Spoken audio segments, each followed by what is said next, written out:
part of the demonstration, I'm going to speed up the playback and just show that beveling is not always the right approach.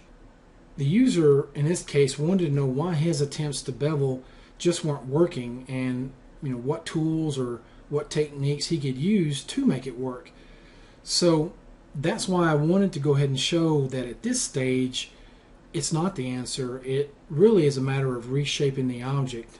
Although on initial inspection of your reference image, it does look like the grip is somewhat rectangular in shape, but it's not. It's a oval shaped cylinder.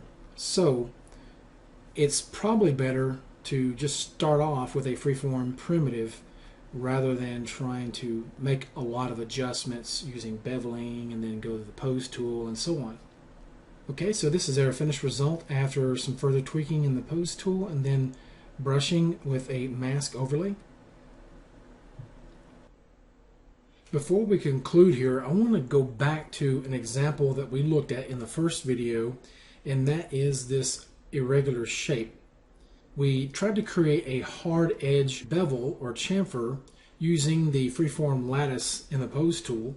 That's probably the most consistent way of handling it. However, you can use splines, as we looked at here in a previous example, but I find that sometimes it's a bit more hit and miss depending on the type of effect or shape that you want. If you want that same type of hard edge chamfer, when you're in voxel mode, the clay brush works pretty well. You want to use a hard edge brush alpha and perhaps reduce the fall off amount. And when you hit the enter key, you want to hold the control key because it's going to invert.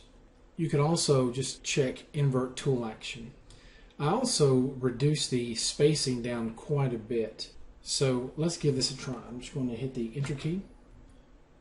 If I zoom in, you can see it did a fairly decent job. It's probably not as crisp as using the pose tool. I'm going to hit the escape key. But overall it did a fairly good job. So yeah, you can create some rather interesting bevels with splines, different brushes, different brush alphas, and so on.